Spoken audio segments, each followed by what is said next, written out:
All right, Shalom. It's a brother Kushab coming back at you with another lesson. Before I get started, I want to give out praises, glory, infinite honors unto Yahweh, Bahashem, Yahweh Shai, Bahashem Rakakwadash.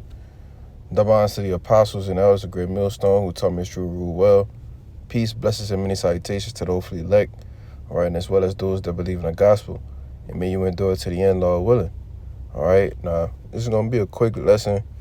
As you can see, the headline, endtimeheadlines.org, it says farmers warn that food aisles will soon be empty because of crushing conditions. All right, now we know it's a part of the plagues, pestilence, all right, the death, destruction. A part of these things is going to be a famine, all right, a famine of the word, but it's going to be hard to get food out here, all right. Now I'm going to just read a little bit in the article, and I'm going to get a few precepts, and Lord willing, is edifying, all right. Now it says the United Kingdom is facing dire shortages, dire food shortages, forcing prices to skyrocket, and experts predict that this is only the beginning. All right, now this article is saying the United Kingdom, all right, but we know this is coming to the United States of America as well, all right, in which, the farmland here has predominantly just been taken over, all right, by Gil Bates, okay, in which they're changing the foods. This is all kind of source of wickedness that's going on with the food, all right, adding the forever chemicals, all right, the pesticides with the fruits and the vegetables, all right, and ultimately, he has the whole agenda with the lab-grown meat thing, all right, in which they ultimately want to do away with the farmers anyway, all right, but it's still a good topic to cover, all right, because as it's going to say in the article, it's been raining like hell in the UK, which is pretty much they're not able to plant, all right, and if you can't plant, you can't grow, all right, and even with you going to, for brothers that's familiar with husbandry, all right, you can't overwater, if it's just constantly raining, your plants are they're gonna die, all right, they're getting overwatered, but I'll read a little bit and I'm gonna get a few precepts, all right. It says, according to a report, the Guardian, extreme weather is wreaking havoc on crops across the region. England experienced more rainfall during the past 18 months than it has over any 18-month period since record-keeping began in 1836. Because the rain hasn't stopped, many farmers have been unable to get crops such as potatoes, carrots, and wheat into the ground. Usually you get rain, but there will be pockets of dry weather for 2 or 3 weeks to do the planting. That hasn't happened. Farmers have also planted fewer potatoes, opting for less weather-dependent and financially secure crops. At the same time, many of the potatoes that have been planted are rotting in the ground. It says there's a concern that we won't ever have the volumes we had in the past in the future. We are not in a good position, and it is 100% not sustainable. You see, it says English farmers aren't alone. People struggle to grow crops worldwide because of extreme weather, all right? And like I was saying, it's just not a UK issue. It's worldwide, man, all right? You got droughts or you got heavy rains. There's no in-betweens. You see, and we know, through the whole HARP system, all right, that he is manipulating the weather, all right, through different sorts of things. Look at what happened in Dubai not too long ago, all right?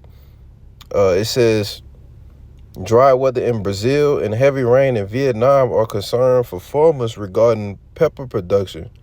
Severe drought in Spain and record-breaking rain and snowfall in California have made it difficult for farmers to cultivate olives for olive oil. You see? So it's just happening all over the world, man. All right? And we've been telling you this, that however it deemed to be, or however it happened, a famine is going to happen, man. All right? It's going to be a lack of bread, all right? It's going to be a lack of the resources, the proper nutrients that your body needs in order to continue, all right? A lot of people are going to perish a famine. Okay. And which, Lord will, I'll leave this in the description box. All right, I don't want to be too long. All right, I'm gonna read this last part right here. It says, if these were isolated events, farmers could more easily adapt. Bad growing seasons are nothing new. The problem is that rising temperatures are directly linked to the increasing amount of atmospheric gases such as carbon dioxide and methane. All right, in which they ultimately gonna blame it on the what you call that, the food, not the food, the global warming. All right, or the global warming crisis. All right, but this is a part of biblical prophecy, man. All right, the hopeful year of Jacob's trouble, as the apostle Harder deemed it. So we can very well see a famine of the word, as well as a famine of food and water, man, bread and water. All right, and amongst other things, man. You see, now it says, this is the book of 2nd Esdras, chapter 6, verse 22. It says, and suddenly shall the sown places appear unsown, and the full storehouses shall suddenly be found empty. All right, and it's going into your local Walmarts. All right, your Sam's, your Costco's. Okay, these are what you call storehouses, man. Places with mass production of food. All right, just packed with aisles, and in the back, restocked, and so on and so forth, man. But these Walmarts, these Costco's, these Sam's, Target, all right, all of these places are ultimately at the set measure, the set day that the Lord allows it, and start going to get emptier and emptier. All right, and we see it. Some stores you go to, Winn-Dixie's and the Rouse's, all right, they don't even have certain things at certain hours. Certain items that you need is just empty. All right, it's just been out. Okay, and along with the price increase, all right, things are getting worse and worse, man. And we can see that the full storehouses are gonna appear unsown, man. They're gonna appear empty. You see, we can see that this is very well come. All right, and once this happens, the people are going to start doing what? Losing their goddamn mind. All right, which is going to furthermore lead to riots. All right, war. All right, killing each other. All right, because I haven't eaten in days. All right, my children need to eat. You see, this is the nastiness of the scriptures. All right, these are the times that's coming. You see. Now, I had a couple more bookmark, right, before I go back in. This is 2nd Esdras 15 and 19. It says, a man shall have no pity on his neighbor, but shall destroy their houses with the sword, and spoil their goods because of the lack of bread. You see, so you're going to have people actually searching, going house to house, all right, looking to see if they have anything to eat over there, you see? To see if they have what we don't, all right? Because my kids need to eat. I need to eat, okay? As it says, the courses of their actions going to stand in their power, man. All right? They're going to be doing whatever they want to do, all right? Because, hey, man, I went into a lesson on this before, all right, on the stages of literally starving to death, all right? People hallucinate. All right, it's all kind of things that happen, But let me get back to it. Right, and for great tribulation, man. You see? So this is what's getting ready to happen. All right, you might have a buddy that you thought you was cool with, that lived next door to you. All right, especially for those believers out there, you got to understand that those people that you think that's cool with you, all right, your neighbors, so-called, them people not cool with you, all right, especially when that day comes, right, when they starving, the kids crying, which is why we ultimately hope in Yahweh Shema Shai that we be covered and protected when these things happen, man.